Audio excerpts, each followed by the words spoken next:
Good evening, ladies and gentlemen. How are y'all tonight?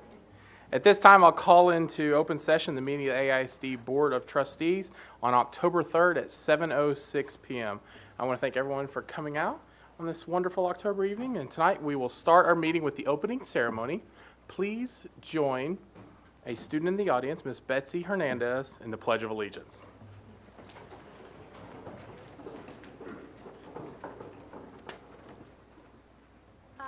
Pledge allegiance to the flag of the United States of America and to the republic for which it stands, one nation, under God, indivisible, with liberty and justice for all.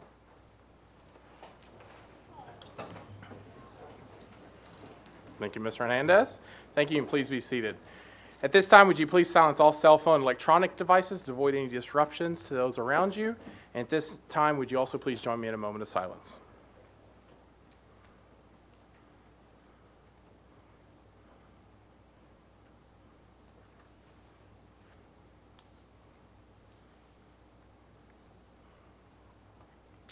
Thank you. The first item on our agenda for program presentation is a student performance by the Sam Houston. Do I see them? Where are they? There they are. There we go. I was like, they're bound to be waiting in the hall.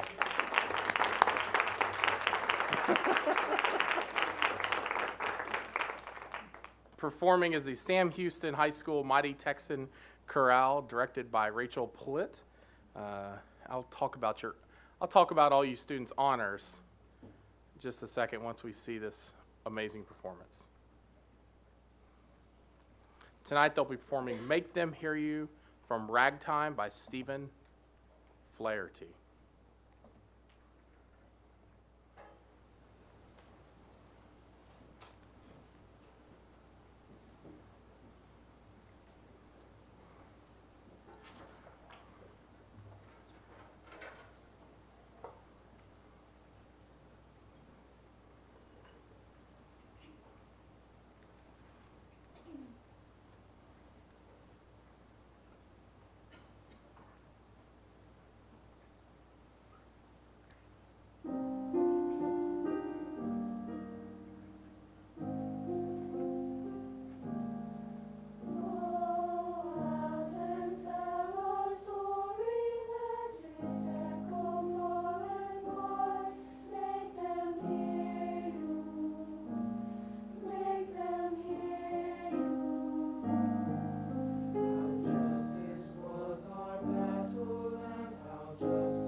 Don't leave just yet. Hold on. Ms. Plitt, we're not done with you yet. That was too good to let y'all get out of here. Yeah, I'm about, because if you really listen to the words, that's an amazing song. So it is truly, I've heard that before. I don't think I've ever heard in this realm before. It was amazing. And so, but I want to pay a distinct honor to Sam Houston. Most recently, Sam Houston Choirs had 7 singers advance to the second round of the All-State Auditions. Are those singers in this group right in here? Oh, look at that. Now, how many of you of 7 are going to get All-State? There we go. That's a very nice, distinct honor, and I hope you all get All-State, and next year they'll all be in it, right? Yes. That's okay. Wonderful job. Congratulations. Thank you for performing tonight, and thank you for everything you do, Ms. Plitt. You've got a great group of students here. Thank you. Thank you, guys.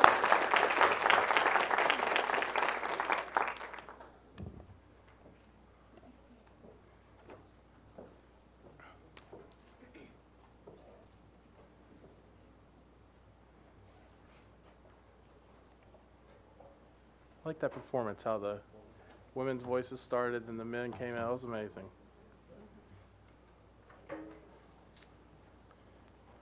Good job, Sam Houston. Next, we get our distinct honor of getting to name the AISD Board of Trustees Student of the Month. This is a very distinct honor because we only name one student every month. And when you start thinking about, we have 63,000 students in the district. It's a lot, right? So it's a pretty big honor. And each month, we rotate the high schools, so your high school gets one student a year, and you get that distinct honor. So it's a great honor. Tonight is my distinct honor to welcome our AISD Board of Trustees Student of the Month from Bowie High School, Miss Betsy Hernandez. Come up to the podium. Stand at the podium, Miss Hernandez, while we brag about you. Okay. Because you've done enough. We should be here bragging for about 2 hours, but we're gonna narrow it down just a little bit if that's okay. Ms. Hernandez is an outstanding, well-rounded student who has participated in many activities in high school. She's challenged herself academically, enrolling in multiple pre-AP, AP, and dual credit courses. She has been a member of the Bowie Orchestra and participated in dance. She is currently enrolled in the Advanced Ready, Set, Teach course at Bowie. We've already prepped her to ask Dr. Cavazos for a job in 4 years. These are the kind of teachers we want back in the AISD. Betsy also participates in extracurricular activities as a member of FCCLA, Interact Club, and TAFE. I think that's Texas Association of Future Educators. Yes. In addition to her commitment to her education and participation in activities, Ms. Hernandez works as a cashier and shift leader at her job. She is dedicated to her family and helps them out whenever she can. It may be helping her brother and sister with their homework, taking them to practice, and helping out with the needs of the family. Betsy works very hard every day at school, and she has high goals for herself. She is very independent, self-motivated, and committed person who is fortunate to have a family that supports her in everything she does. Betsy, you said earlier when we were talking with you, you have a brother who's a 9th grader. Yes. And a sister. A sister, yes. That's a 5th grader. Yes. At Lynn Hale. So we hope they have a good role model to follow. So at this time, please help me in congratulating Miss Betsy Hernandez, our Student of the Month.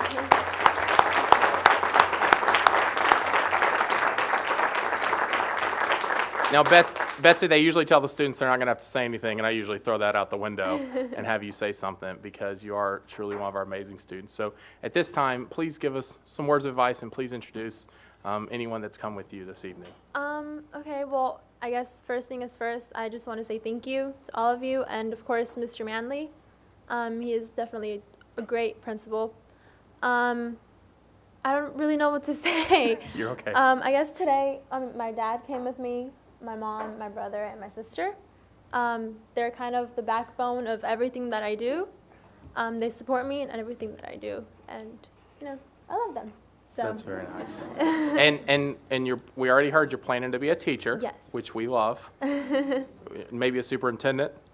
Hopefully so. I'm wondering. Yeah, go ahead, Ms. Sullins. At which school did you say? Texas Tech. Texas Tech. Just checking. we can't get them all at A&M, Miss Sullivan, so that's okay. So, Betsy, congratulations. This is a distinct honor. You're the type of student we want in the AISD, and we're so happy to have you carry the AISD logo and carry the Bowie High School logo. And now you have the distinct honor of carrying the AISD Student of the Month. So wear that with pride. At this time, if Dr. Grassos is joining me down there, we'd like to give you something that only the board and the superintendent can give you. So hold on just 1 second.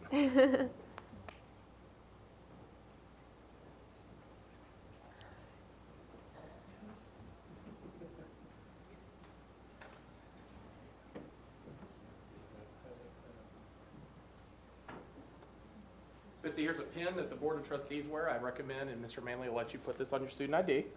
Wear this. So if anyone gives you any grief, you can be like, remember, I'm Student of the Month. Okay. So I don't think that'll get you anywhere, but you can try it a couple of times, but I don't think you get in trouble. So there's that. Congratulations.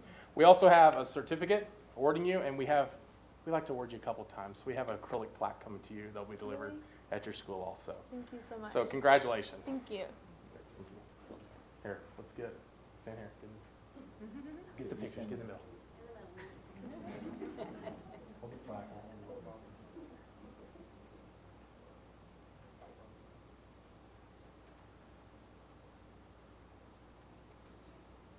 One more.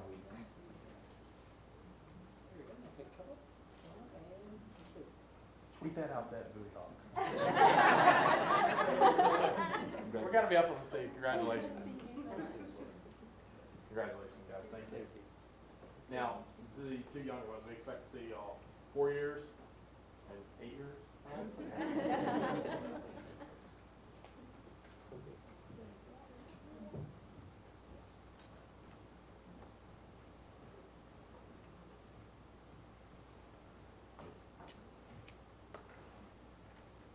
Congratulations, Mr. Hernandez, once again. At this time, let's move to a wonderful recognition, our Daughters of the American Revolution recognition. Ms. Johnston.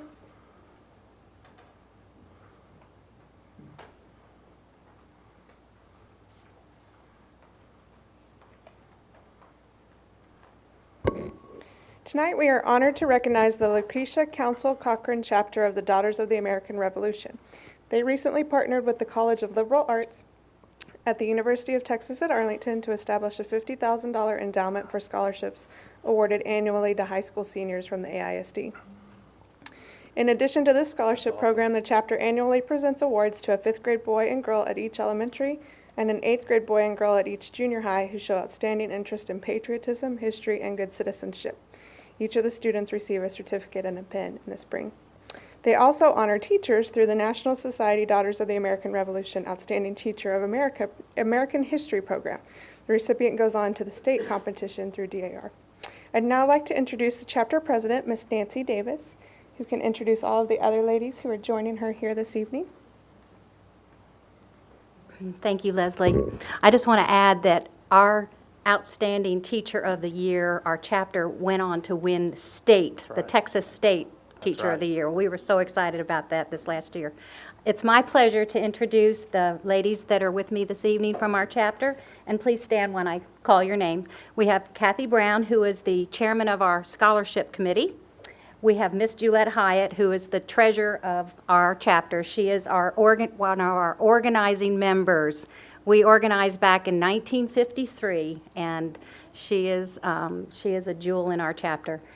We have Dorothy Chorale behind her, our other treasurer, and she has also been very active in the scholarship committee and in the schools. And then Linda Hotchkiss next to her, who is on the special projects committee that does the fundraising for all these awards that we provide. And then Jennifer Haskell, who served as chairman of our fundraising committee. And these girls, these ladies, work very, very hard, and we're very dedicated to the education of our Arlington students. And not only do we do those, we also give out ROTC awards.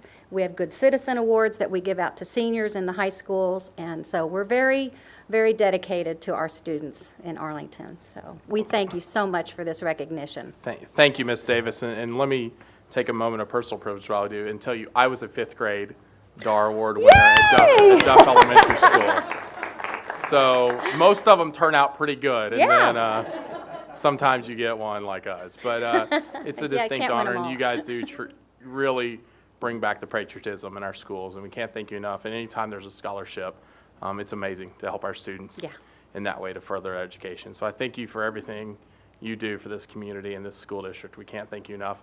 Don't leave yet, and I think this works great, because I see all the pins you especially have, so we'd love to award you one of those. Now, I don't know if ours is officially allowed to be worn on that, but We can put it on this side. that's a perfect idea.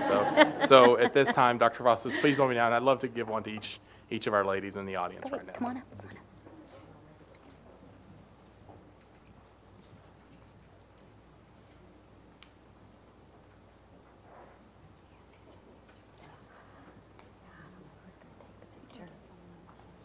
Maybe Leslie will take it. Or- I'm wondering why they went in 8th grade. That's what I'm wondering.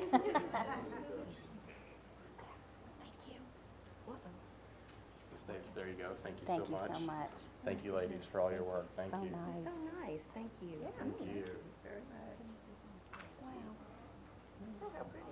Thank you. And on behalf of the AISD, we'd like to present a plaque that says Certificate Appreciation to the Lucretia? Lucretia Council It's a Cochran, mouthful. It is. chapter of the Daughters of American Revolution for your service to Arlington ISD, October 3rd. Wow. Thank you so much for all your work. Thank you so Thank much. you. We're so honored. So honored. Let's get all the, Slide in. Thank you very Let's get a good picture. yeah. Yes, sir.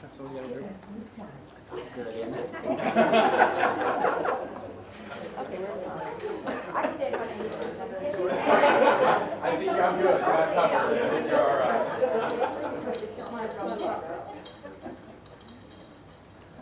One, two, I can't count, so there we go. Are you ready?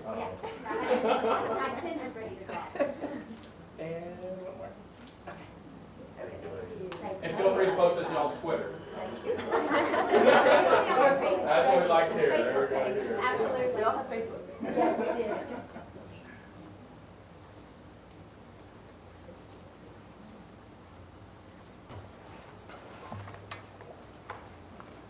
At this time, we'll move on to appointments. Dr. Cavazos. Thank you, President Hogg. I'd like to recommend the individual discussed in closed session for the assistant principal position at Arlington High School. Is there a Move to motion? approve? Second. Motion by Ms. Pena, second by Ms. Solons. Any discussion? At this time, please vote.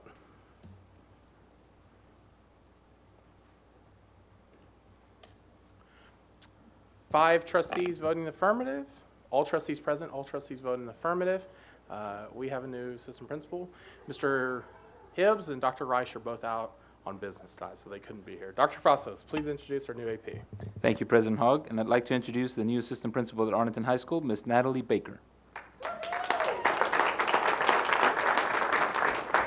Natalie attended Baylor University, where she obtained her Theater and Performance Bachelor of Arts, University of Texas at Arlington for her master's in Ed Leadership. Most recently, Natalie is an avid site coordinator in Mansfield ISD. She has taught in Castleberry ISD and has taught in Harlingen Consolidated Independent School District. Natalie, congratulations. Anything you'd like to say? Anyone you'd like to introduce? Yes, thank you so much. Thank you so much, President Hogg, members of the board, and Dr. Cavazos for this opportunity. I'd also like to extend my appreciation to Jennifer Young and members of the interview committee for believing in me. As well, I owe much gratitude to Tiffany Benavides, Jeannie Curtis, Kelly Hastings, and Rachel Brown. And finally, I'd like to recognize my family here with me this evening. I have with me Jordan Williams, my husband-to-be in 9 days, and he is actually a teacher at Sam Houston High School. Our 5-year-old daughter, Cadence, a kindergartner at Mary Moore Elementary. My in-laws are here supporting me this evening, Gary and Debbie Williams, and Grandma's also here. Thank you for making it. And ultimately, I also like to thank my family who's watching online tonight, my parents and my sisters home in South Texas. Thank you so much for your support. And I promise to support the students, staff, and community of Arlington High School. Thank you.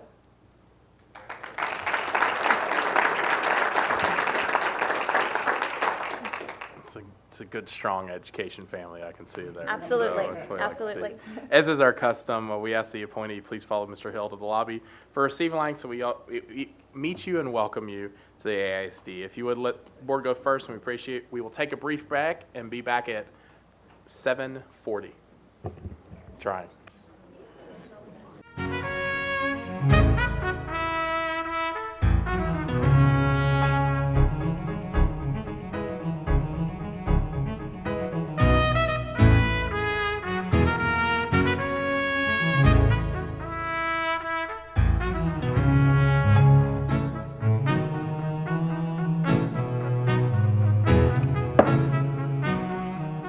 Call this meeting back to order at 7:35 p.m. Next, we have no public hearings, so we will move on. Now we come to our open forum for agenda items. We don't have any cards this evening, so next we will move on to our action items for the evening. First action item is action item A, consider nomination of candidate for position on the Tarrant Appraisal Board of Directors. We have to thank quickly Mr. Gillespie, who has served the last 4 years as the board's representative on the Tarrant Appraisal Board. The Tarrant Appraisal Board consists of 5 members from throughout the community, and we place one of those appointees to make sure the board is working properly. So Mr. Gillespie served the last 4 years. With his time on the council, he's definitely going to be welcoming those Fridays back instead of going to that meeting. So we thank Mr. Gillespie for all the hard work that he did while as a trustee, now as a city council member, and then as a Tarrant Appraisal Board. I think he served almost every entity in this town and community for us. The new nomination that I will be making a motion for is for Mr. Mike O'Donnell, a former trustee on the AISD Board of Trustees, to represent the board on the new Tarrant Appraisal Board for a 2-year term. So at this time, I'll make a motion to nominate Mike O'Donnell for candidate for position on the Tarrant Appraisal Board of Directors. Second. Thank you, Ms. Solon. We have a motion by myself and a second by Ms. Solons. Any discussion? Seeing none, please vote. 5 trustees present, 5 trustees voting in the affirmative. Mr. O'Donnell is our nomination that will take place starting January 1st of 2014. Next, we'll move on to action item B. We will not take action on this item, and we'll move on to item C. Consider approval to hold open forums for school boundaries for Berry, Blandon, Crow, Knox, Rankin, Rourke, and Thornton Elementaries. School relieved by the classroom additions at Blandon, Rankin, and Knox Elementaries. Dr. Cavazos. Thank you, President Hogg. And as you recall, in a previous board meeting, we brought forth the charge of the boundary process that we would use for these schools as a result of the construction of new classrooms at Rankin, at Knox, and Blanton. And so Mr. Hill has been leading that committee with the participation of principals and community members, and he has a brief presentation. Mr. Hill. Okay, thank you, President Hogg, Dr. Cavazos, members of the board. Trying to get my, here we go. Thank you. Okay, the objective today is, as you mentioned, to gain approval from the board to hold community forums to discuss the proposed boundary for the 7 East Arlington elementary schools that are being impacted for next school year. Just a little bit of background about it.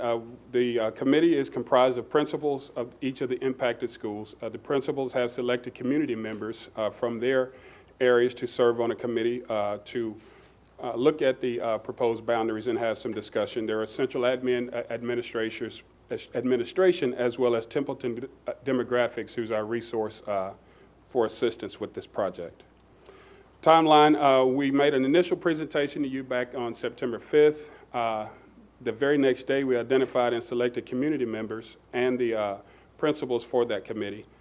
September 12th, the committee met to review the parameters and draft boundaries. September 30th, we came back and decided on a draft boundary for a recommendation. And so we're here tonight to present that draft boundary, answer questions about that, as well as talk about the potential of the open forums. October 8th is our first date scheduled pending your approval tonight for our first open forum, and that's going to be at Hutchinson Junior High. October 15th, we'll have one at Carter Junior High. And in those open forums, we want to bring in community members, parents, to talk about the new boundaries and what kind of impact it's going to have on them. October 24th, the Boundary Committee will meet again to take that dialogue from those two community forums and, where feasible, make the adjustments into the boundary discussions that we'll have tonight. And our hope is that we'll come back on November 7th with a presentation for you to approve those boundaries. And the following day, November 8th, we hope to have letters ready to send out to parents, informing them of what their school boundaries will be for the next school year. As we went through this process, again, with these are the areas that we considered, and we spent a lot of time. The committee was very interested in student safety. And so as we go through, I'll kind of point out some of the considerations that we talked about. And then with, again, the educational needs and natural boundaries on major streets, cost of transportation, future growth in school size, ethnicity population balance in the schools, neighborhood identification. We wanted to consider those feeder patterns through the elementary, junior high, and high school. And at all costs, we wanted to keep changing or keep the change to a minimum. And so this slide is the left part of it is what we presented before. The right part, the right two columns deal with basically as a result of the additions to the schools in green, Blanton, Knox, and Rankin. As a result of their increase in capacity, you'll see in the extreme right what that projected enrollment will be. And if you'll notice, there are a couple of them that are still over capacity, but there's a good reason for that, and I'll explain in the next slide.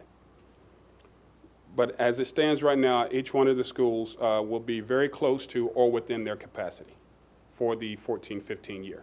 Again, this is a result of the 200, increasing the capacity by 200 at the three schools that we mentioned, Blanton, Knox, and Rankin. And here's the map.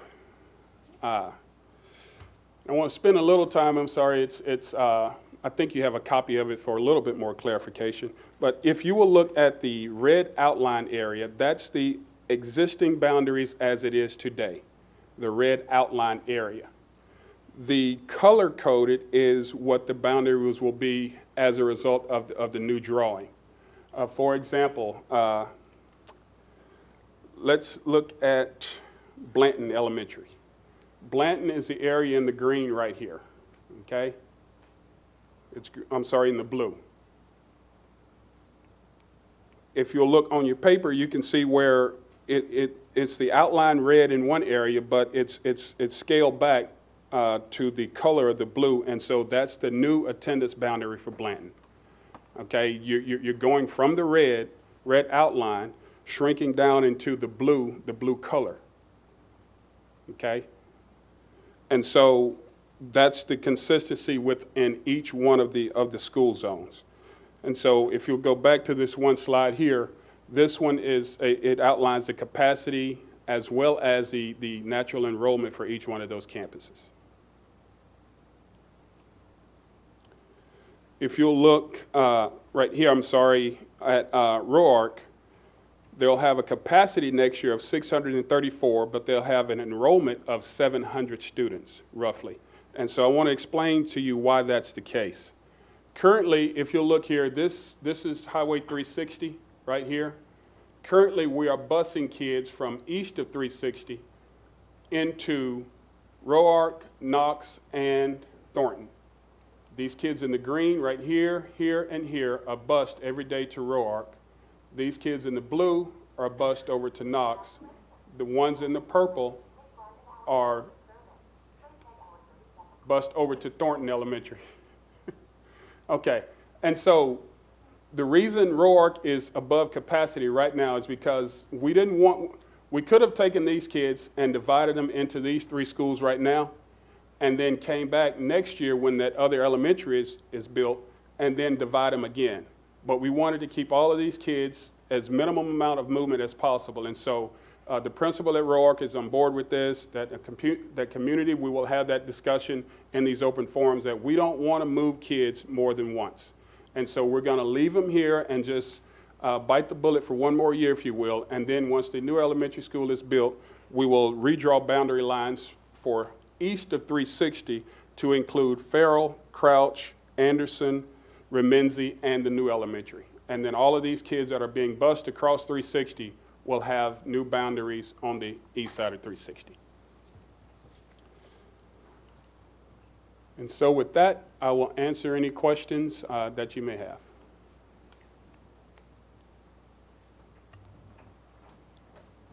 Ms. Sullins. Thank you, President Hogg. Thank you, Mr. Hill. I was looking at the future enrollment for Thornton Elementary School, 923 above the future capacity. Are we planning to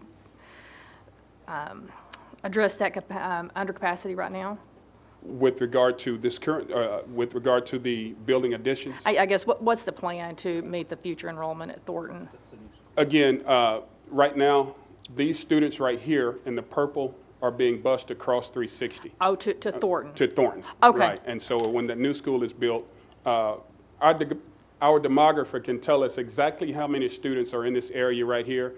And when he drew these boundaries, there is enough students here that once this new school is built and they move back across, Thornton will be within capacity. Comfortably within capacity? Yes. Okay, great. Thank you. Thank you, Ms. Sullins. Mr. Hill, the first thing you always look at is, do the boundaries look like they pass an eye test for safety? And it does. I think they look very reasonable on our boundaries where they stretch out on some of those. What are we doing for any students that, of course, not ones we're busing. We're trying to minimize the busing as much as possible. But if a student wants to stay in their current school, are we allowing any type of grandfather clause to allow them? Because sometimes the disruption of a student transferring can be worse than a crowded classroom. What are we doing to grandfather any students? That's a good question. And what we're doing is any current or any, at the time of the transfer, if they are in a 6th grade classroom, then they will remain in that school. They have the ability to stay there. So if they're going into 6th grade next year? That's correct. They can remain at their school. And if they have any siblings that are, if they're a 6th grader and they have any siblings within that school, they can remain. We're going to ask that all the other students transfer so that we can use the capacity to its fullest. Would we, I mean, and I understand meeting capacity, but I'm sure the principals and Dr. Vassos are willing to consider any case of special transfers to allow a student to stay if there is a compelling reason? We would take those on a case by case. Okay.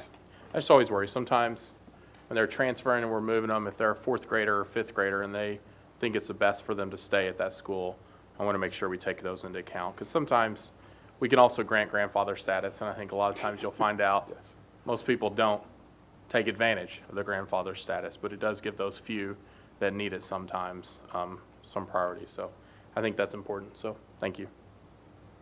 Any other questions? Perfect. Enjoy the open forums. We look forward to them, and it's always good to use the community and keep them as involved as possible during this time. This time, do I hear a motion? Move to approve the open forums for school boundaries for Berry, Blanton, Crow, Knox, Reagan, Rourke, and Thornton Elementary Schools. I'll second that. We have a motion by Ms. Sullins, a second by Mr. Pompa. Any more discussion? Seeing none at this time, please vote. All trustees present, all trustees vote in the affirmative. Please hold the open forums. Thank you.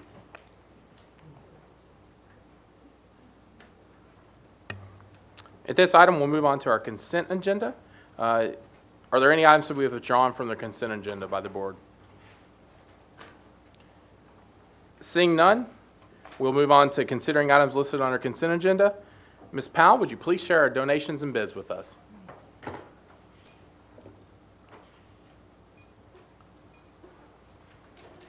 Good evening, President Hogg, board members, Dr. Cavazos. We have 2 bids on the agenda this evening for your consideration. In both cases, the administration is recommending the lowest bids and bids representing the best value to the district. We also have donations on the agenda, and so it is my privilege to announce that our schools have received donations from the following individuals and organizations: the Texas Rangers, Randall and Robin Bullock, Arlington High School Football Booster Club, the Arlington High School Volleyball Booster Club, Arlington High School Wrestling Booster Club, Arlington High School Choir Booster Club, the Arlington High School Orchestra Booster Club, Robert Greenberg and Betsy Lyons, Target, Lamar High School Golf Booster Club, Lamar High School Football Booster Club, Lamar High School Volleyball Booster Club, Lamar High School Cheerleading Booster Club, Periscope Productions, Martin High School Band Booster Club, the Martin High School PTA, New Day, Jonathan McCullough, no, Kiwanis Club of Arlington Southwest, Shelley McGovern, Payco Automotive Group, Seguin High School Band Booster Club, Spring in the Park Music Festival, Safeway, Bowles Junior High School Orchestra Booster Club, Ralph and Ray Shelton, Al Clark Insurance and Financial Services, Shackelford Junior High School Boys Athletic Booster Club, the Shackelford Junior High School PTA, Church of the Good Shepherd United Methodist, Duff Elementary PTA, GAP, Texas Health, Kona Ice Lake Arlington, Key Elementary School PTA, Mary Moore Elementary School PTA, Coca-Cola, the Arlington Lodge number 2114 BPOE, and Wood Elementary School PTA. The donations presented for your consideration this evening total $101,370, which brings our year-to-date total to $279,512. Thank you, Ms. Powell, and more importantly, thank you to the community for the generosity. It's amazing year over year how much they still do to support the AISD. At this time, is there a motion to accept the consent agenda? Move to approve. Second. We have a motion by Ms. Pena and a second by Ms. Sullins. Any discussion? Seeing none at this time, please vote. Mr. Barron, please vote again, board. I think I might have flipped it too quick. There we go. All trustees present, all trustees vote in the affirmative. Sorry if I'm moving real fast. I just came in from Houston, so I'm used to speeding real fast down the road right now. So it was a tough drive this afternoon. And on I-45, if you don't go real fast, you'll get run over. So this time we'll move on to our discussion items. First up for discussion, we have a quarterly review of 2013-14 action plans for our Achieve Today, Excel Tomorrow strategic plan. Dr. Cavazos, you're up. Thank you, President Hogg. And at this time, we'd like to introduce Elaine Say, and reintroduce, I guess, and welcome her back for the first quarterly review of our action plans. And again, we're into year 2 of our strategic plan and the first quarter. And Elaine has spent time with us, and we've gathered all the information, and she's here for a report. Elaine. Great. Good evening, President Hogg, members of the board, and Superintendent Cavazos. Yes, I did spend a couple of days last week, and the staff has really done, I think, an amazing amount of work in the first quarter. Last year, when we started the plan, we reported every 4 months. And this year, we're reporting on a slightly different format. We're just going to do it quarterly. And of course, I always have to give you my favorite slide that shows the process we go through, that you went through to develop the plan. And so we're at the stage of doing one of the first reviews of this school year plan. This time period is a quarter, covers July 1st through September 30th. So any activities that were scheduled for completion in that time frame were reported on. And then there were updates also to any other activities in the action plans that had significant work done in those areas. There were a few modifications in the activities in the plan and dates for completion. And these modifications really arose from the review of the action plans that were conducted during LLT and work with district-wide staff in reviewing the action plans before they were settled completely, so to speak. So just a few minor changes.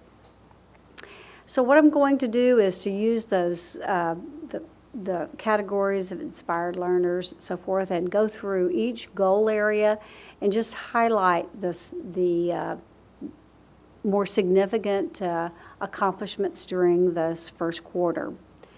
And of course, there is a summary report and the actual action plans with all the detailed information in them also. In terms of MPE, there were 10 campuses that were granted autonomies, and those campuses are underway, and they're receiving any requested or any training that they feel they need to as they start working on their new autonomies. The curriculum audit, there was training for administrative staff, of course, for the curriculum staff, and they're in the process of prioritizing those recommendations, so there's a task force working in that area. In terms of the instructional model, I know you have a whole report on that in a few minutes, so we won't go into that, but finalizing their work with an expected completion date in December. The guidance curriculum has been completely rewritten, K-12, and counselors, elementary counselors have already received their training on the curriculum, and the secondary counselors, if they haven't completed it, are near to it. All counselors in the district have received college a training presented by the college board, which was focused on career and college readiness issues, and so that was a district-wide effort for all counselors. In terms of the local accountability system, that work started, and the first step of that is to conduct a needs assessment for that comprehensive data monitoring system that they want to put in place, so that all the data that the district decision makers need in terms of developing accountability systems is all at your fingertips. And so just the needs assessment process is going to be quite comprehensive and involve all those central departments in the district. Goal 2 on higher education, all kinds of exciting things happening in this area. Of course, the early college, high school, we're still waiting for the application to be released to make that application. But as you know, the UTA has agreed to build a facility, $13 million facility. I was just, I think that's just an amazing accomplishment. And even more importantly, they have are offering the top 20% of the junior class an early admissions to UTA, and offering them academic and counseling type support in their junior and senior year before they get to UTA. So those are, I think, very significant accomplishments in terms of this goal. The staff developed and put in place a PSAT, or revamped the PSAT SAT prep program. They offered the summer program, and it was very well attended, over 250 plus students. It was modified to be structured differently, but also the cost was reduced significantly and there were scholarships available. The fall courses are starting like any day now. They may have started this week, and those will be a little bit shorter course than the summer courses, but they also have the reduced rate, and we don't have the exact numbers of students who've registered, but the registrations are said to be going much, much higher than in prior years. There are 4 new career pathways that have been determined to go in place next school year. The 2 on architectural CAD, Cisco support, and health information technology. And then 3 additional career pathways are in negotiation. Criminal justice, there's actually in negotiation with UTA, Tarrant County College, Community College, and the Arlington Police Department. So there's lots of possibilities there. And then computer graphics and video production. Goal 4, world-class facilities, and I think you're very familiar with that, and we'll hear a report on that in a few minutes. In terms of the actual database being populated with data on the physical condition and the space, that work's coming to a close, and they're working to finalize costs. So that piece of it is getting to completion. And then, of course, the Capital Needs Steering Committee is in place, and you hear all those details, but knowing they've already had one September meeting to hear an overview of the process, and have heard from the financial advisors in terms of the state of finances for that possibility of future needs. Goal 5 deals with safe and secure environment, and the high schools have incorporated into their campus improvement plans the data from the exiting senior survey, because there were a lot of questions there that dealt with safe, secure, and respectful environments. So they've taken their own campus level data and used that to help them develop objectives in that area. There is a new discipline management system being developed, and it involves refining the positive behavior intervention and support system that's currently working in the district, but making revisions and changes to that to get that ready for the following year. The Stop Bullying campaign has begun in 11 schools already. Safe Walk to School is being rolled out, I believe, in the next quarter. In terms of Goal 10, highly effective teachers, there has been some changes in terms of professional development. For example, this summer, a concentrated effort to provide that summer staff development to avoid having to pull teachers out of the classroom during the school year. And new professional development approaches are being used, and just an example of video staff development for instructional technology. In terms of leadership, staff retention and support, TASB was selected to conduct the compensation market study, and the district's currently providing them data that they're requesting to get that process going. Another piece of the staff retention and support is to use performance demonstrations during the interview process, and that has currently been implemented with principals and senior staff positions, and they're in process of developing that demonstration, performance demonstration, for teaching positions and teaching assistants and clerical staff.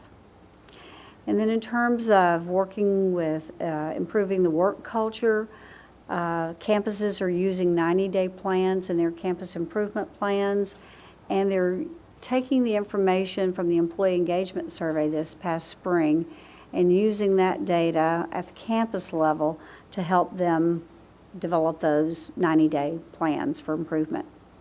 And the other piece is use of the Studer rounding strategy, which is different from instructional rounding. Now, I'm sure you're familiar with the Studer rounding process, but principals and other administrators have been trained on that or being encouraged to use that throughout the year. Goal 8, with customer service and culture of integrity, the CIP objectives were developed using parent survey results that deal with customer service. So campuses are using their own data to help develop customer service type objectives, and the high schools are using the exiting senior survey in addition for their work. In terms of the whole area of culture of integrity, the training has been provided for all administrators in terms of ethics, judgment, and professional responsibility. And as new staff are hired, those people will undergo that same training. Will be a part of their processes coming into the district. And they've developed an HR incident report conference and email to enable the reporting process to work well. The last goal in effective leadership is leadership development, and lots of things going on here also. The Aspiring Principal Academy is underway. All of the pieces and parts have been developed. They have an online platform so that participants can submit their homework or their project assignments through the online platform. They started meeting in the summer and have had their September meeting already and already doing their online assignments and so forth. The Aspiring AP Academy is being pushed back a little bit and is expected to get underway in November, in that time frame. The whole issue of performance indicators, that those performance indicators that you've seen are the focus for leadership. And there's been preliminary alignment with the CIP and the performance metrics in the strategic plan, so trying to align all those pieces in terms of performance indicators.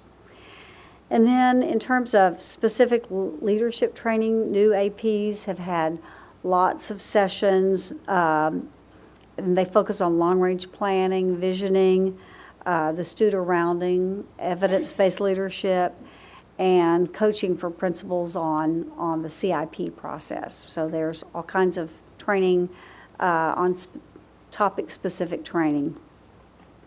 And then the goals for principal coaching for this year have been determined, and those three are conducting walkthroughs, the professional learning communities, and the data systems that they use. So those will be worked through with all principals. In terms of high schools, they're entering their second year of PLC implementation, and they're going to be using 20-day action plans in their process to enhance their professional learning community. And the deans of instruction have received some coaching on use of instructional rounds. Engage community. Goals 6 and 7 deal with parents and community. And this is an area that's also gotten, as with new staff, they've gotten a lot of progress made in this area. Curriculum folks and Aaron Perales have developed a program called Families Engaged in Excellence, a parent training program. And it's designed for parents of pre-K and K and 1 students. And it will be conducted this fall with a focus in the fall on language arts, and in the spring the focus will be on mathematics. The principals have all been surveyed this year in terms of the current efforts in parent and community engagement, so that those areas can be cataloged and classified, and so we know what every campus is doing in each of those areas. They're also going to, we talked about this last year, they're going to pilot a module that will help track community and parent participation, and it's actually a piece of a module out of the system that the district currently uses for staff training. It'll allow parent and community members to register, evaluate their professional, their training or development, and issue certificates and so forth. The Parent University work is underway using the Boston Public Schools model. This year there will be 2 training days, 2 Saturdays, one in January and one in May, to offer different topics in Parent University. So it'll be an all-day training offered to parents. The January day will focus on academic issues, the wide range of things, and then the May date will focus on what parents can do for students over the summer and sort of continue that training that will allow them to have a lot of options and opportunities for the summer. The volunteer recruitment process is being revised and developing infrastructure so that it will be easier to match the volunteers with the opportunities to volunteer or participate. And then there's been a community engaged for excellence, sort of like the Families Engaged for Excellence, but that focus involves the opportunities that community folks can have to participate. And so that presentation is used with groups so that they can become aware of what chances there are for being involved in the district. And we continue on to the next page because there was a whole lot of work done. Also, there's a focus on, recognition of volunteers and donations, as we saw in the board meeting tonight. And then there's been a lot of community-sponsored activities that the district has helped work with and support. And these are just some of the major ones: the Back to School, the Lions Club Vision Program. The Pentago Cops for Kids is an effort to provide school supplies. Patterson Kia sponsored a Coats for Kids program, Kroger school supplies, and the YMCA backpacks. So all of these activities, and these community people can't do this by themselves. They have to have somebody at the district level help work with them and coordinate those. So all of those pieces are going. The communication goal looks at the strategic plan update. So the district's constantly updating the fact sheets, producing reports like the State of the District report, and preparing an annual report. And then, of course, there's lots of presentations on the strategic plan. You may have been part of some of them at TASA or TASB. and at the district convocations, and I think Dr. Cavazos at the Arlington City Council. In terms of communication, there's going to be an audit. That RFP's been developed and will probably go out in October. The plans for marketing, academic, and extracurricular activities is under development and is expected to be completed in October. And those activities would start fairly soon. The internal communications plan is expected to be completed in October. That's drawing to a close. And then another new initiative is Speakers Bureau, and that, they're already lining up the people and the places that want to have speakers, and so hopefully all that will be in place later in this month. I talked as fast as I could. No, maybe. You always have great information, Ms. Say, so you take all the time you need. At this time, we'll open it up for any questions from my colleagues. Yeah, Dr. Cavazos, go ahead. No, you have a clarification. Just one clarification on that $13 million facility. It's with TCC, not UTA. So, Oh my gosh. yeah, we'll take it from UTA too, but TCC has made the commitment. Oops, So that's okay. my error, obviously, No. sorry. Just to clarify. UTA was worried about their budget right Yeah. there. Yeah. You just Well, get- great for TCC. Oh, we'll put them again next time, too. any of them that build it. Ms. Say, when you go through, and it's hard to put a score on each one of these goals. You look at the activity, and we're hidden there, and I know it's a first review of many of these, but would you give in your opinion that at this level where we are, where we need to be achieving each one of these goals with these actions? Yes. I mean, I was, I think, especially impressed that everything's on its timeline with, a couple of minor exceptions, and, significant things have been accomplished. I mean, not just, last year, the start was slower. So compared to the first review you had last time, I mean, you've got, everybody hitting the ground running, and I think all the activities not only are on schedule, but I think the activities are, I don't know how to say this, maybe weightier, more focused, more directed at, the outcomes we're looking for. Perfect. I think it's just amazing to show, when you look at this, how much we've achieved in year one and the start of year two. So I think it's an outstanding piece. Mr. Pompa. Thank you, President Hogg. Thank you, Ms. E. Appreciate the information. And I think this was, again, just the confirmation and the reassurance that our plan that we worked so hard to develop isn't just sitting on a bookshelf collecting dust. I mean, we are actually executing the plan, and I know it creates a ton of work for our administration. I see how hard they're working, and I really do appreciate it. But what I keep hearing from them is that they're excited because they know what they're doing, and they know that what they're doing is going to give us the results that we're looking for in terms of student achievement for all of our students. So it's exciting to see. I understand that they're working really hard, but it is exciting to see how much work is actually getting done in terms of our plan. 100%, Mr. Pompa. With that, we'll move on. Say, Ms. Say, thank you very much. We look forward to seeing you probably in 2 or 3 months. So, Later. great. Thank you so much. Next, we'll move on to discussion item B, Capital Needs Steering Committee report. Dr. Cavazos. Thank you, President Hogg. And at this time, we'd like to present information and the most recent update on our Capital Needs Steering Committee. And Ms. Powell will begin that presentation.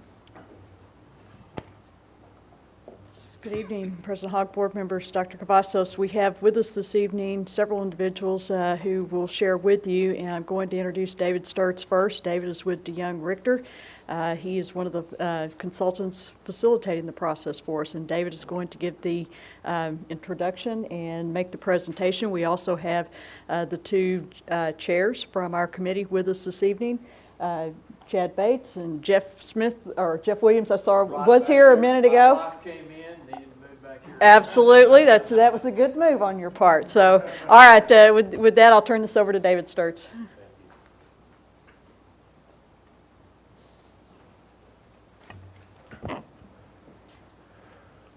All right, there we go. Well, President Hogg, members of the board, Dr. Cavazos, thank you for having me. Just wanted to give you a brief update on where we are in the Capital Needs Steering Committee process, the Facility Master Plan. And what we have done to date, we have started the data process, the data gathering process, and we're nearly complete on that. We'll give a brief update on that. We have completed 2 of the 6 steering committees. We are preparing for the first of the 2 community dialogues. We then will have, say, 2 community dialogues, one coming up in about 2 weeks. And then also want to conclude just with keeping in mind where we're headed, what we're going to be going towards here in the process. So if you remember a while ago when I was able to give the presentation on the community process, we lovingly call it our 12-step program, 12-step process. And that red circle is where we are right now. We have done the plan for planning. We have set the objectives and the dates and the targets. We have formed the steering committee. We have gathered the data, and we are nearly complete with that. We have had steering committee 1 and committee 2. The data that Jacobs Engineering has gathered, led by Casey Morris here, the capacity data is done, functional capacity and the other capacity measures. We're using a functional capacity measure to determine the capacity of your buildings. If you have specific questions at the end, I know Casey would be happy to address those in detail. Condition analysis is done on Jacob's side. It's nearly done on the review by AISD. The educational adequacy assessment is nearing its final review as well, and you can anticipate those being rolled out here and entered into our official background report very shortly. Part of this data gathering process has been to create a draft background report, and this is a compilation of the demographic data, financial data, general data from around your community that feeds into a capital needs program and helps to inform what your options ought to be based upon in the future. Not what they ought to be necessarily, but it gives you the data that when we're making facility options decisions, everybody can point to that and say, yes, we're talking about this data right here. It's the same set. Everybody's looking at the same information. Steering Committee 1 has already been done. That is, we reviewed the facility master planning process with the steering committee. We reviewed their role within that process. We introduced the draft background report, which has been in their hands physically, as well as there's a link that they have that they are reviewing the data and on demand whenever they like. And we nominated the steering committee chairs, as Ms. Powell's already introduced. The steering committee 2 we had just this week, and we set that stage by talking about how community dialogue number 1 will be facilitated, what the steering committee's role will be in that. The steering committee members will all be dispersed throughout the various community dialogues and will act as facilitators at their table with small group discussions and helping to understand and complete the questionnaires, which will provide us some very good data on your community's tolerance and perspective on various items that your departments have petitioned their input from. And I'll talk a little bit more about that in a minute, about that questionnaire. We reviewed the draft background report a bit in brief. We added some things to it. We found out that there was some really good data that you already had, that you've already reviewed about surveys about your facilities by parents, by students, and whatnot. And so why not? I mean, it's relevant data. Let's add it to the background report, of course. And so that was added, and updates were given to the steering committee members, and we petitioned their secondary review of that report to give us their feedback. Is there anything missing? Is there anything that looks a little bit out of place? Tell us your feedback so we can make sure that that draft, when it becomes final, is solid. We've spent the bulk of our time this week reviewing and editing that community questionnaire. That is very important to make sure we get the questions right. We cover the broad range of questions that the district wants feedback from without making it so overbearing that people peter out and stop answering the questions, or make sure that the questions are understood when we're talking about things that may be a bit particular to a particular department or discipline. How do we translate in a way from what's trying to be communicated to what the community will be able to provide very good data and feedback on and understand. We then confirmed and nominated the chairs, again, Jeff and Chad. So the questionnaire. Again, several AISD departments, fine arts, transportation, technology, athletics, administration, contributed questions that they wanted to include in the report. Those came rolling in throughout the week and right up until the meeting. And so we spent, my partner and I, my boss, I should say my boss, Tracy and I, spent, I think, this is recorded, so I should say boss. He Very is watching. nice, He's tolerable boss. 1,000 miles away when he's watching. And Bob and company and Tony and sat down and went through all of those questions that were coming in from your departments and spliced them together, and then took that to the steering committee. They provided their feedbacks, comments, suggestions, edits, and they provide a lot of comments and suggestions about how we can translate from educationese to these questions in the particular language, so the community will be able to provide very good actionable feedback for us. Spent bulk of our time on that. We finished the review today. I finished incorporating all of those edits today, or before I came here, and a draft of that will be sent to you, to AISD tomorrow, to Cindy Powell. So that will be out the door tomorrow morning. The purpose of the questionnaire. When we get to the end of this process, we are going to have a lot of wants, a lot of needs, a lot of desires, and fixed resources. And so what we do is we take this community feedback, and that helps us develop the options. It gives us a filter layer.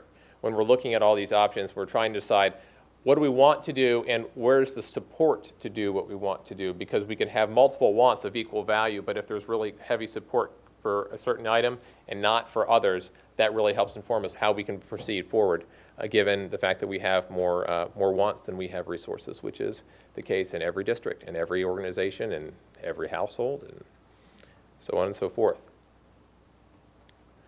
The community dialogues. One of the things that came out of Wednesday night's meeting was the fact that the 2 locations for community dialogues perhaps weren't sufficient to cover the district. And so what we decided was to add a 3rd. Well, when you add a 3rd, sometimes you have to add a 4th. So many kudos to Leslie Johnston, who got on the texting right away and went from 2 to 4 by this afternoon. And so I appreciate the flexibility of the steering committee members who are going to help facilitate, help us spread out in double the amount of meetings as we started out yesterday's meeting planned. And Tracy and I will divide and conquer that, along with Dr. Cavazos, Jeff Williams, Chad Bates, and the rest of the steering committee members. And we're comfortable with this, and this is going to allow all the community members to have an accessible place to go to provide their voice. And again, these community dialogues, there is not a microphone like this, as we say.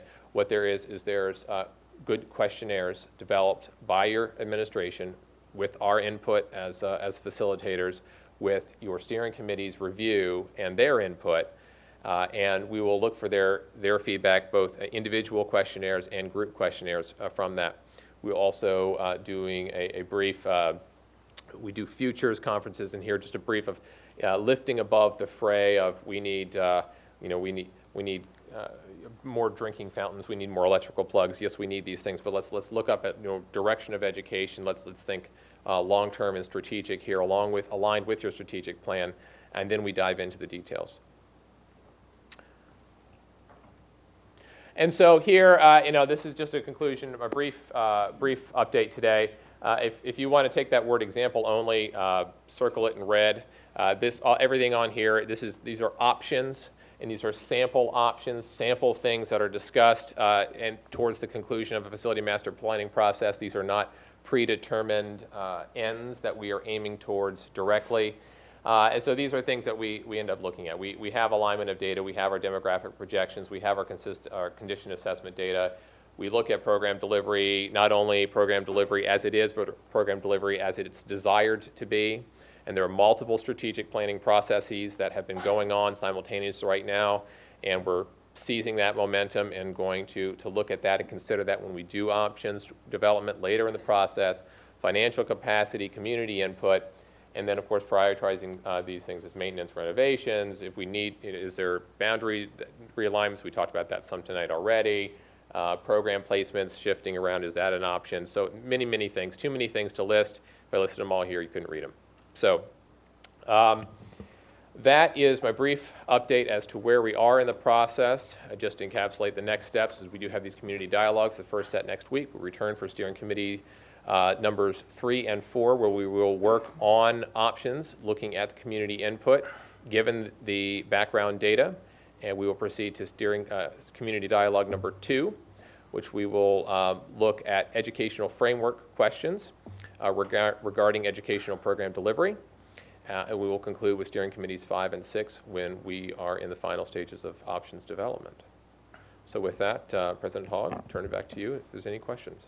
Perfect. Thank you, Dave. Thank you for all the time. And I must once again acknowledge and thank our 2 committee chairs for stepping up in a leadership capacity. Mr. Williams and Mr. Bates, thank you so much for all your work, not only on this committee, but the many committees you've helped in the AISD. We know it's amazing you get people that spend all their time doing the same thing. So y'all have been a real asset, and we know you'll guide our committee in the right motion forward. So at this time, we'll take some questions. Ms. Pena.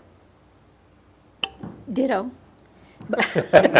Oh, sorry, Ms. Pena. Sorry, however, I do have more questions. Yes, ma'am.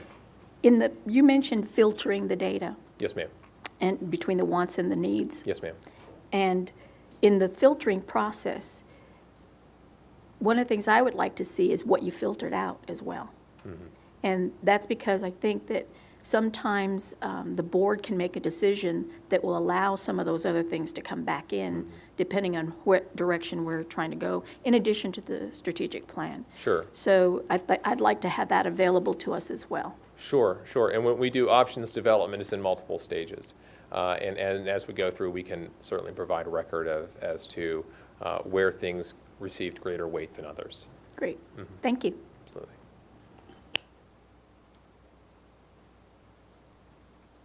Mr. Barron. Thank you, President Hogg. I was leaning in the same direction that we'd like to see how the filters are working. Mm-hmm. And another question I had was, are we getting some newspaper time to request folks to come out to these comment sessions? To what kind of publicity outreach strategies do we have to get? May I lean on you, Leslie, for that? Or are we just trusting the website? Oh, no. Oh, no. We actually have a publicity subcommittee that's been working on that. And Twitter, Facebook, and Instagram, Mr. Barron. Yeah. Many out there are not electronically inclined. We have a very long list of things we're going to do to get the information out. We will be contacting all of the media to let them know about those. But in addition, we'll have it on all the websites, the school marquees, social media, email newsletter. We're going to do parent phone calls, flyers home, posters around the school. PTAs are going to send it out. Booster clubs. We're going to work with the city on their cable channel and website and emailing homeowners associations. And then we're also going to send out information to a pastors network for them to share in their churches. And then a lot of our principals do emails to parents, so they'll include it in there as well. That's great, because we really, really want community input. We do. Because so frequently the same people always talk to us, and the vast majority don't. Mm-hmm. So, thank you. You're welcome. Thank you, Mr. Barron. I think it's a good point, because you've got to make sure you hit people that may just have kids that don't have kids in the schools yet. So we've got to make sure we're hitting all, and our retirees also, of what they're looking for in their community. Dave, let me ask you one question on I guess it'd be slide 4 on meeting 2, the questionnaire. It talks about the departments, and I know these are, I guess, non-facilities. Where does CTE fit in with that questionnaire of what people are looking for on career and technology? That perhaps was a omission of mine on this particular slide. Okay. I know Craig was there, and we do have several questions in there pertaining to career technical education. Regarding, there are at least 2, perhaps 3 questions specifically for CTE. I know our community has lots of thoughts on how we should be expanding and growing our career and technical education as the board. It's a major focus of point. one of ours. So I just want to make sure it wasn't listed as one of the departments, and I think it may be one of our most critical departments that we have. So Correct. I think that's important. Wanted to make sure on that. Any other questions from colleagues? Perfect. David, keep doing the good work that you and your team are doing. Thanks, and sir. we look forward to talking to you more. Yes, sir. At that, we'll move on to discussion item C. Thank our chairs. Thank you, Williams family and Mr. Bates. And thanks to all the rest of the committee that's doing that, the 38 members. It is a lot of time. We know we're asking from you. We'll move on to item C. Dr. Cavazos, Instructional Development Model Update. Thank you, President Hogg. And at this time, we felt it was important to bring an update of our instructional model and where we are with that, so that as we're making progress to the adoption of that instructional model, the board will have up-to-the-minute information. So Renee Pope, our Director of Curriculum, will provide a brief presentation regarding the progress to adopting an instructional model. Renee. Well, good evening to President Hogg, members of the board, and Dr. Cavazos. I have the honor of bringing you an update on a very exciting process. Some of this is going to be a review from the last time, and then quite a bit of new information. First of all, our committee is earnestly working toward fulfilling Strategy 1.2 to implement an instructional model that promotes engagement, creativity, critical thinking, and student achievement. At this point, we've kind of had a lot of discussion on what the model must do. And of course, the first thing is it has to fulfill the expectations of the strategic plan. But the second thing it has to transform and not reform. Because when we talk about reforming, or when we reform our work, we're talking about staying within an existing system and making improvements. But when you want to transform, you're actually going to adopt a radically different means of accomplishing what we would normally do traditionally. And so the instructional model is, in its nature, designed to transform our classrooms. We added some futuristic language, and that's the next 4 bullets. We want to inspire the development of skills, attitudes, and habits of mind needed for the workforce of the 21st century. Looking forward, we want to prepare our students for the increasing digitized environment that they live in. We want to support the use of new technologies, really by having our students support that work. Our teachers too, but more so our students. And we want to support the curriculum design and implementation that comes from our curriculum audit report. This is a slide I used before. I want to highlight a couple things. Number one, when we talk about the instructional model, we're talking about a framework. And we've come up with a wonderful analogy of just what that means. And so this framework has 4 components. It's the instructional planning, instructional delivery, the assessment, and the learning environment. And so the wonderful framework we'll come up with is really like the framing of a house, because when you build a house, whether it's, no matter what size it is, what location, how much it costs, they all have very common framing structures like floor, wall, staircase, ceilings, if it has stairwells, and all those are very research-based. The carpenters and the architects know the very best ways to do those things. And so regardless of the structure, you have the common framing. And so we've used this as an analogy to help our teachers understand that the instructional model is a frame. And it's a common frame that will transcend all of our classrooms. And the frame is based on some really strong research-based practices, which make it the science of teaching. To go further into our purpose, we want to create a consistency between all of our classrooms. We're talking about band, or all the content areas, our elective areas.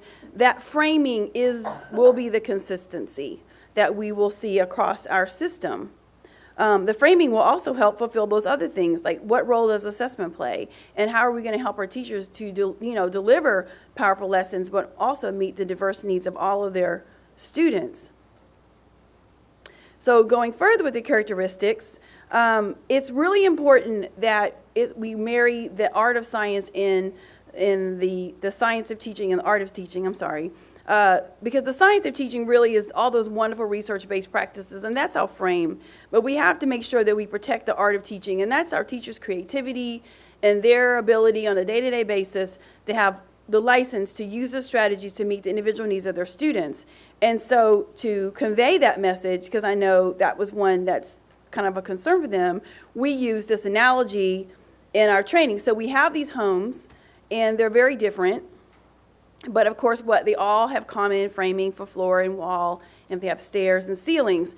But it also starts to let you start to see that where the art of teaching comes in, because they look very different, they serve very different purposes, but at their very heart, they definitely have some common framing. So we want our teachers to know that when you're meeting the needs of your students, the model is not going to limit you, and it's not going to feel scripted, and there's going to be some openness there, but there's also going to be some strong commonalities. And so when we get to the art side, you know, inside of those homes, once again, we have common flooring and ceiling and structures, but the room for creativity is just vast. We have some of these that are ultra modern, some are like little kids like pink, and some people who like to see their framing, you know, they want to see their framing, and others want a more traditional look, and others may like fine arts, but all of these will allow our teachers to meet the needs of their students. And so they can be ultra creative in how they design their lessons and what strategies they choose to use. And so we want to make sure that what we select protects this. So up until this point, we have built a shared knowledge of the purpose of our instructional model, and we've done a lot of talking and exploration of what is the connection between the instructional model and the curriculum, because that was one of the questions we got from the DIDC the first time I presented it. And we also start looking at some of the research behind some of our key components. What I like to do with the committee is I give them writing assignments, and I read them. Because I want to make sure that we're all on the same page. And so I read them, and we come back and revisit things where I'm not sure that we're strong. So these are some of the responses to the question I asked them: how would you explain the relationship between an instructional model and the curriculum? Because it's very likely that they could get that question. So I love this one because it starts off with: an instructional model helps me make decisions about how to teach, how to interact with students, how to organize my classroom, and what tools I should use and when I should use them. And that's really hinting at that really strong framing. And the second question actually mentions a frame. An instructional model is what you use as a framework to plan, deliver, implement, and assess the curriculum. Because I want to make sure that we're all on the same page. In another meeting, I had them to respond to this question, because they get that. What is an instructional model, and how will it change what I do in my classroom? And I wanted to make sure that we were all kind of in concert with our response. The second bullet on here was actually written by one of our teachers. And I thought it was so incredibly powerful, because in it she's saying that this model is going to help me lessen the hit or miss aspects of lesson planning, which means my lesson plans can be more dead on than the days when I realize it's not really working and I have to try to do something different. So I thought that was really powerful. And the third thing, just to make sure that they were strong with the analogy, I had them kind of talk to me a little bit about how does the analogy between teachers and builders connect to our instructional model and the framework of a home. And this was a pretty solid response because, of course, they all use the standards, and we all have the state of Texas standards. Now, going further, you've seen all these before, but there's a reason I wanted to show them to you again. On the left is the language of the strategic plan, and on the right is how the model supports the accomplishment of that plan. And so, once again, we're looking at a common framework for effective teaching. We want to make sure all of our teachers, every single one of them, are using research-based best practices, because that really impacts all of our students. And also, with the actual framing of the learning environment in all of our learning spaces, it allows the school environments to impact student achievement. And for the mission, of course, the committee has had a lot of talk about relevant, innovative, rigorous learning experiences.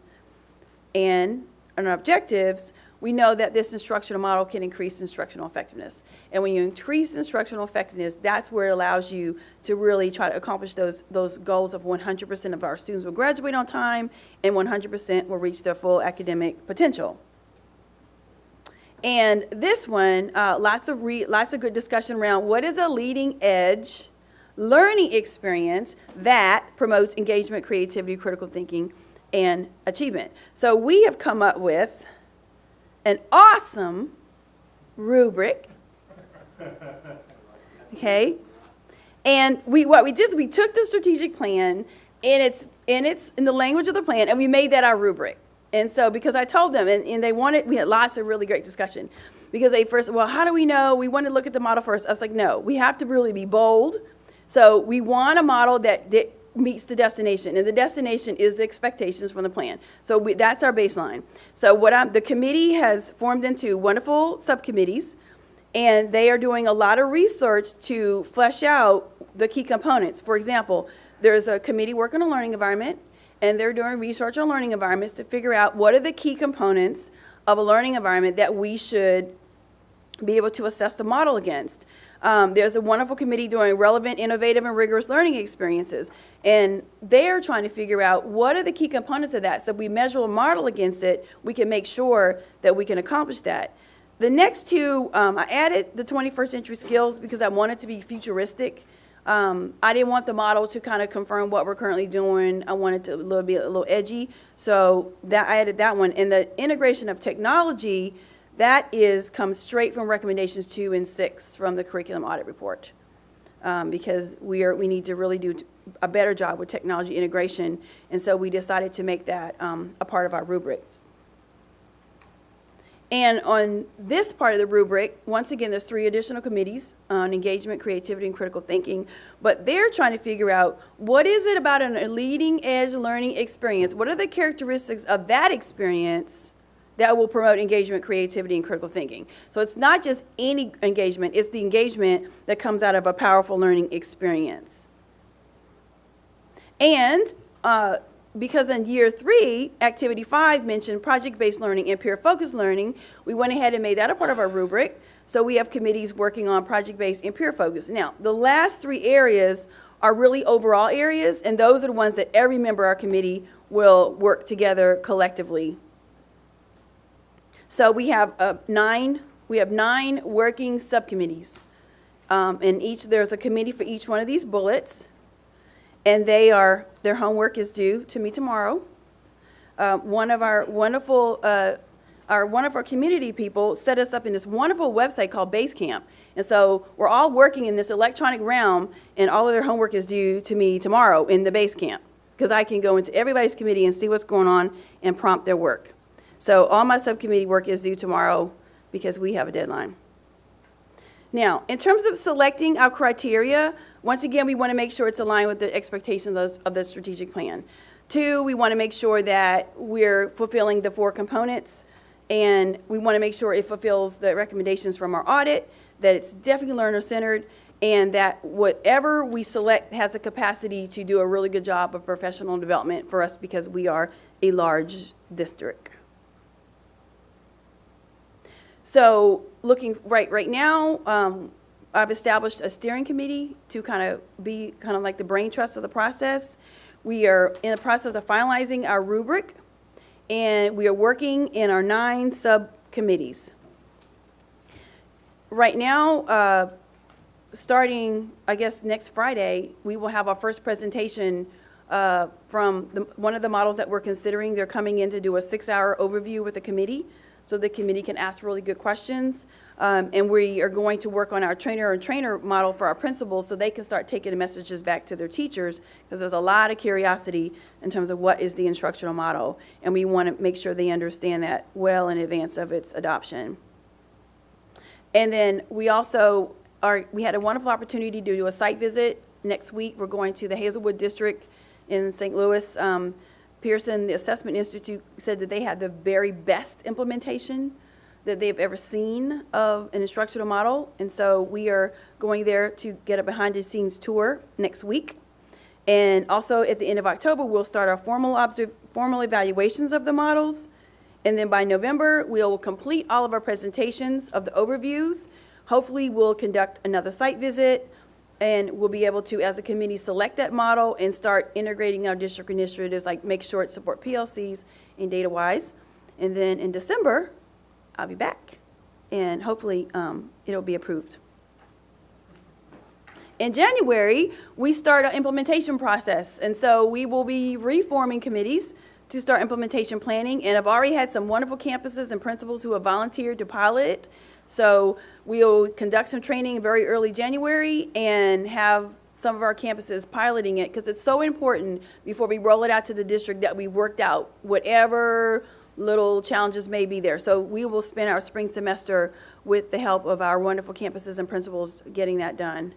And then we'll start, we'll move beyond that, start training up principals and all the next steps.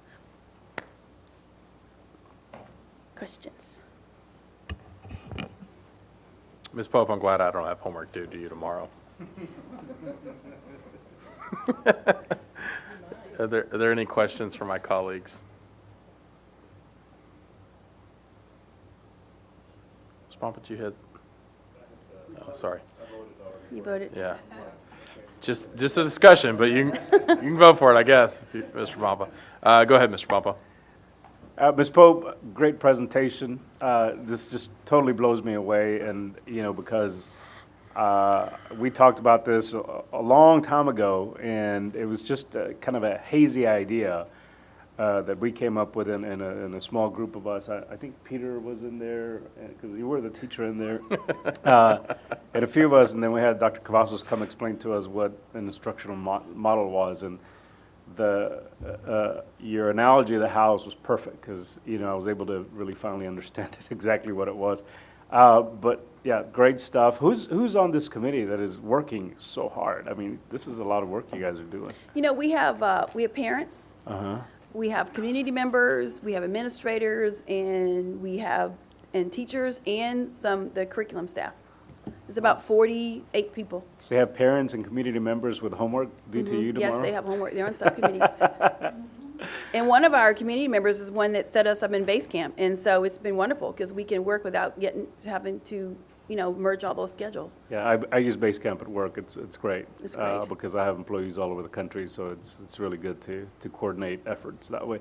Well, great stuff. Congratulations. Keep impressing us. I mean, I'm just really blown away with especially the rubric and how closely tied to our objectives in the strategic plan.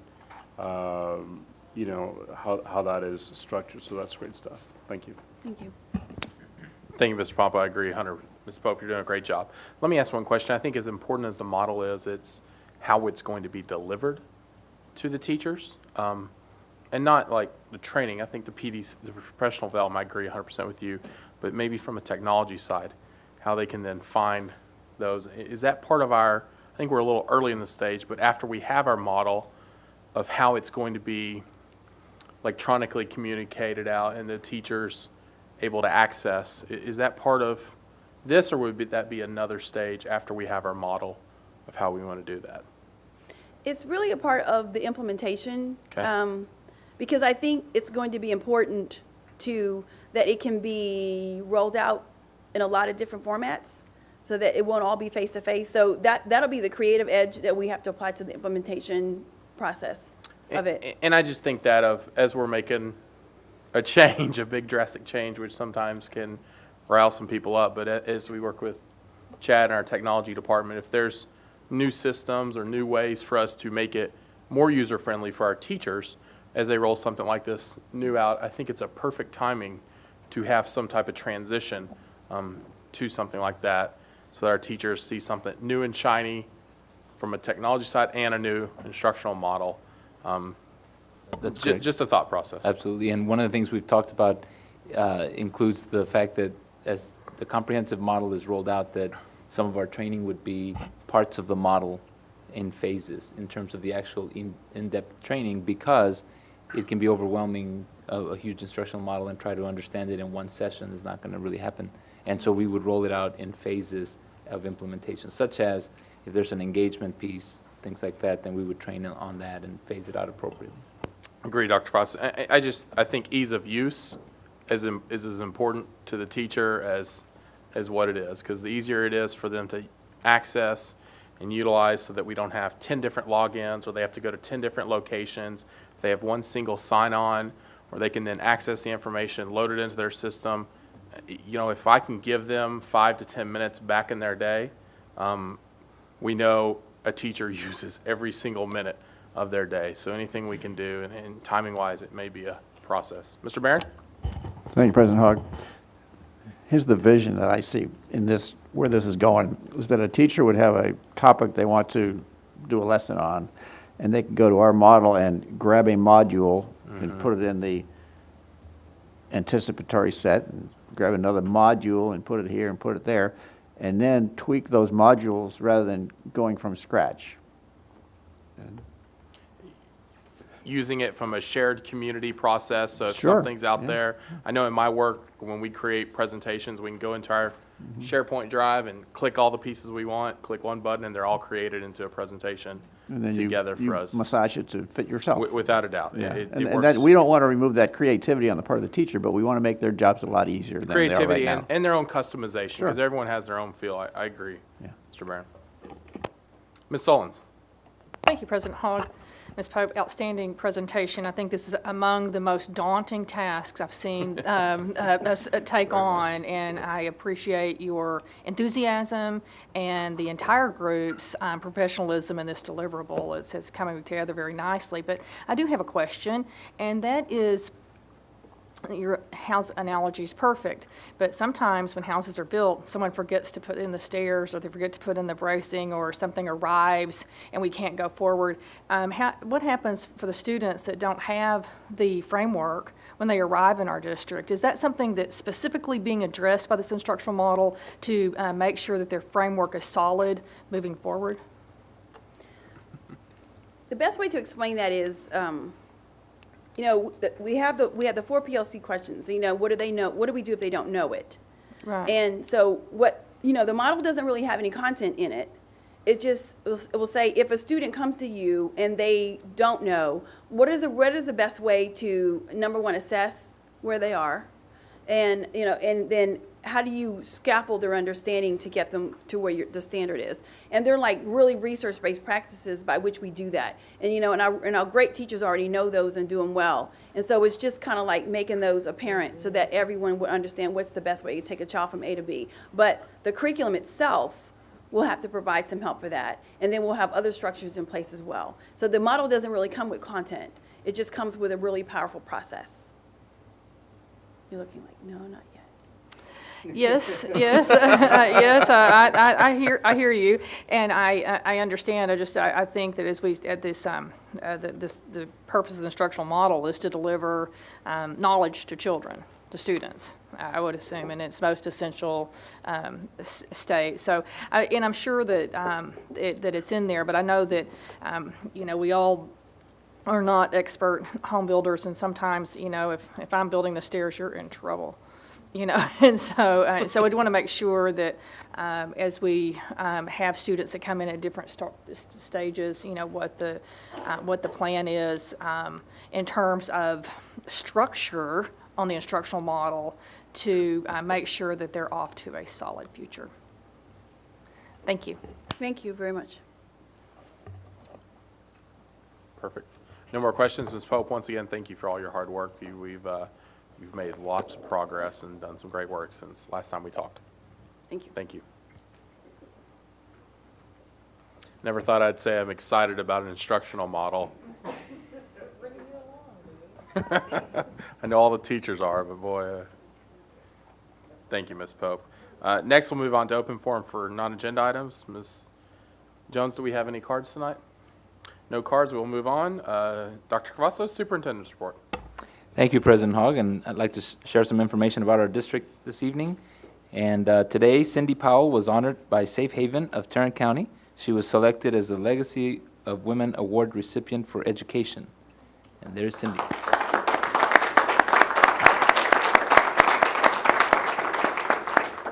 And we had the opportunity to have lunch and enjoy the presentations, and Cindy with her family joined us, so it was a very wonderful event. Earlier this week, we hosted a pastoral luncheon as part of our Community Engaged for Excellence program. It was a wonderful opportunity to share with our area churches how to be involved in our school district. And so many different churches, I think we had 37 different churches represented, over 70 people from those faith-based institutions came, and they were highly engaged, highly interested in the school district. They represented thousands of people that they affect every single day. And then with the effect we have with the students that we serve, it's just tremendous, the community coming together. And so we shared with them some opportunities to be engaged with our community, including our 8th grade course, how they can serve as mentors and advisors, and it was a very positive event. Last Friday, the board and I had the opportunity to present at the TASB convention, and I'm not sure if others are going to report on that, but I just want to publicly thank the board for your effort to share the best practices with districts across the state. You spend a lot of time volunteering to do board work, and in addition, you then spend some time to share the best practices with districts across the state. I've received a good number of feedback from my colleagues, superintendents from other districts, excited about starting their strategic plan as a result of listening to our conference and our session. So thank you for that, and that concludes my report. I'm sorry, I have one more. Flip the page, right, Leslie? Flip the page, okay. The AISD has once again received the Certificate of Excellence in Financial Reporting Award from the Association of School Business Officials International and the Certificate of Achievement for Excellence in Financial Reporting from the Government Financial Officers Association. These awards represent a very significant achievement and reflect AISD's commitment to the highest standards in school system financial reporting. So I'd like Tony Drollinger, our Executive Director for Finance, who loves the attention and loves to come forward. Actually, he doesn't, but we encourage him to receive the awards and thank him for the hard work, and all those in the Finance Department that have a tremendous effect in our district with the work that they do. A tremendous work ethic, and I personally appreciate the work you do, Tony, and the work that the Finance Department does every single day. You're very dedicated individuals, and our community should be very proud to have these individuals working in our Finance Department. So at this time, Mr. Hogg, if you'd like to join me, we'd present Mr. Drollinger some awards.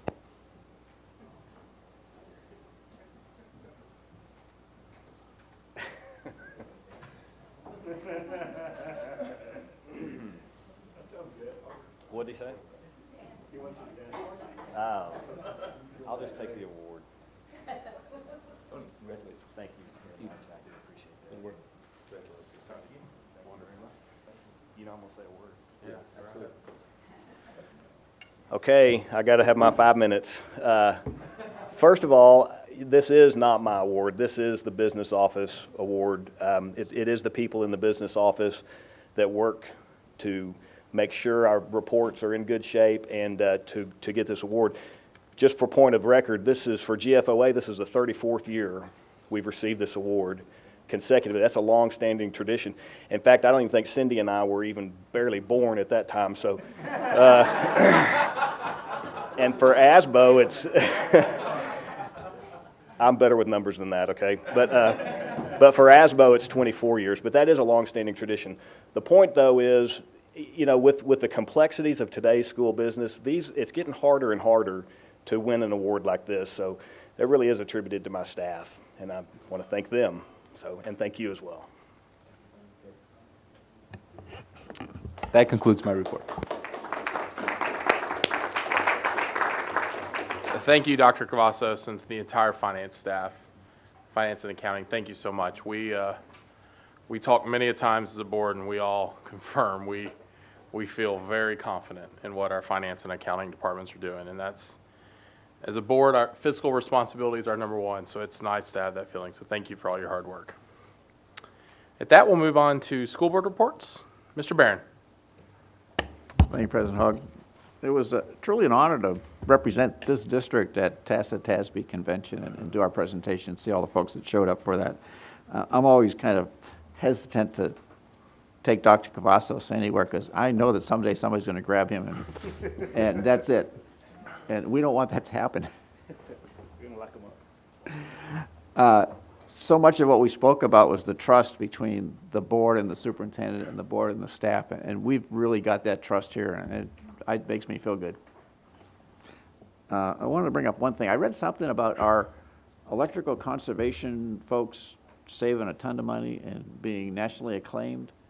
Can we bring them in here and pat them on the back somehow? We can. We'll bring them to the board meeting. And Mr. Barron, there's going to be a press release and we're going to get some publicity out of that. Will we? Okay. It'll come up. All right. They're working on it. Okay. And that's all I have. Thank you. Ms. Pena. Well, I have a lengthy board report to give, but it's, I'm going to report for everybody else, so if they hear it, they know they don't have to report it. We always appreciate that. The entire board went on a board retreat in which we brought in some local UTA people who helped us go through our own recognition of the board and to determine how we work together and why we work together well. And it had to do with colors, and I don't know, probably a lot of people have taken this kind of a questionnaire and determined, and we found out why we work so well together. And that was very interesting to find out. We ranged from orange to blue, green, and a little bit of gold. So it was very nice. We also, and so that was the entire board. We also all attended the Education Foundation Tailgate fundraiser, which was great. It's to garner funds for our Education Foundation, in which they support AISD, giving teachers grants. Then Mr. Hogg and Mr. Barron and I also attended the Sam Houston, along with the superintendent, the Sam Houston High School 50th anniversary celebration. And talk about community support. They brought in some people who were from Don Davis Auto, and they provided the vehicles for which we had a actual parade around the perimeter of Sam Houston High School, and all the people that were around there came out, and we were tossing candy for them, and so there was support all along the parade. It was fun. Then we all attended the TASB convention. I went a little bit earlier because I'm a TASB director, and while I was there, it's the event where new officers for TASB are elected, and each of the directors are given new responsibilities. And the way those are given is at the prior meeting, we're given a list of committees that we need to sign up for, give our first, second, third, fourth, and fifth selection. Well, I've served on almost every one of their committees so far. And I had been on the nominations committee, and they appointed me to be an alternate for the nominations committee. And this is the committee that determines who the new officers will be, and so on. I was also placed as on the planning and development committee, and made the vice chair of the resolutions committee for TASB. So I'll be providing a lot of information. So I'll be busy there because I'll be going down to Austin every 3 months for those meetings.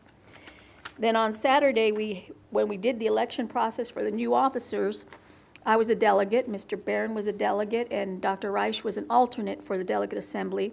And we touched on the TASB cornerstone principles and adopted them. So I just want to share just a little bit about what those are. They are the TASB advocacy agenda and organizational conduct. Excellence in student achievement for all Texas students, locally governed and locally controlled public schools, rigorous accountability for academic progress, adequate and equitable funding levels to provide an exceptional education, efficient and effective school management, strong family and community engagement to create optimal opportunities for each child, and opposition to the use of public funds for vouchers, tax credits, and other mechanisms to privatize public education. Those are the cornerstone principles that TASB will guide themselves by. While I was there as well, it was an opportunity I did try to get for the other board members, but we were told because security was so tight. One of our General Assembly speakers was Laura Bush. As a TASB director, I was given the opportunity to do a meet and greet with Mrs. Bush. And it was very nice because as soon as she found out I was from Arlington, she started talking about the Texas Rangers. You could tell how much she loves them and just wanted to have a conversation about them winning and that they needed to win that night and so on. She was very engaging and very approachable. While I was also there, I'm also the secretary for the Mexican American School Board Association, and TASB hosted a MASBA board meeting, and I attended that as well. Mr. Barron and Ms. Sullins and I also attended a chamber with Dr. Cavazos, a Chamber of Commerce legislative policy discussion. Jamie and I attended the pastoral luncheon with Dr. Cavazos, and I attended yesterday the Workman Junior High Hispanic Heritage Celebration, in which they brought Dr. Aleman in from Utah to be the guest speaker. And he talked about his mother. He never knew until she died, was one of the 9 students that testified under the Brown versus Board of Education that changed the direction of the entire school system in the state of Texas. And so we got an opportunity to talk to him because one of the things I never realized, and probably most people didn't, that those 9 children were 7, 8, and 9 years old that testified. And they actually, to the date that he interviewed them, because he went back to find the story from them, they were actually ashamed and embarrassed. They thought they had caused some kind of shame amongst the state of Texas, and were so happy to find out that they had done something to improve the school system in our state. And so that was very nice to watch that and listen to it. And the Workman Junior High students were very well behaved and listened attentively to the documentary that was presented to us. That's my report. Thank you, Ms. Pena. Any others? Perfect. With that, so we don't have any more items, we're at 9:05 p.m. and this meeting is adjourned.